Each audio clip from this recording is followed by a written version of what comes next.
Hello, I'm James Harcourt. This is my studio, or a corner of my studio, where I did the Universal Nation remix. The story behind the remix goes pretty much like this. I love Bonzai. I've heard so many of their records. You know, I loved Universal Nation, and when I first heard it, I think it was in Freedom in Bagley's in London, and I just thought it was amazing.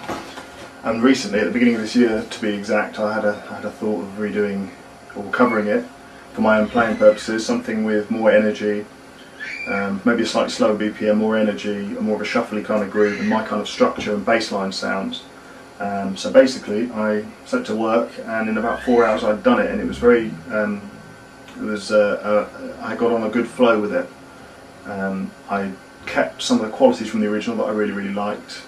Some of the structural things from the original in places I kept, such as the intro when it just plays the one note and then it starts changing. And then when I got to the point where I first did my chord change, I was really buzzing, and at that point sometimes you can lose the flow and you can start to struggle and go around in circles, or you can really get on a flow, and I happened to be doing the latter, and so the track, things started to suggest themselves in the arrangement, and it was done, and I didn't really need to go back. I thought about maybe I should go back to try and add some frills and things like that, but then sometimes you can just overproduce things that way, so I thought, I'm going to keep this raw. I gave it to a few people, and it really went down well. I mean, James Harcourt played it at Glastonbury. To many people it was said to be the highlight of the set. I mean, it was intended with that kind of big event in mind, festivals or very big rooms.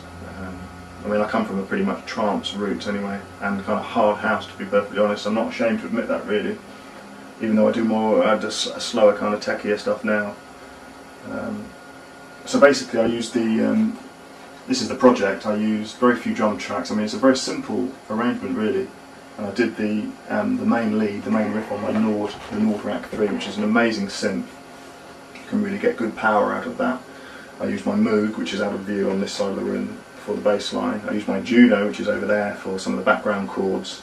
I used my 101 Roland for a few bits. I mean, I really got into hardware last year, so this is probably one of the 4th or 5th tracks I did using that hardware. I'm still buzzing off this gear, I mean, before I was doing everything on VST. And when you've got the real things there, you can be quite inspiring. And coupled with the track itself, it was a real pleasure to do. And yeah, that's pretty much it. So if you voted for me, thank you very much, and I hope you enjoy the remix.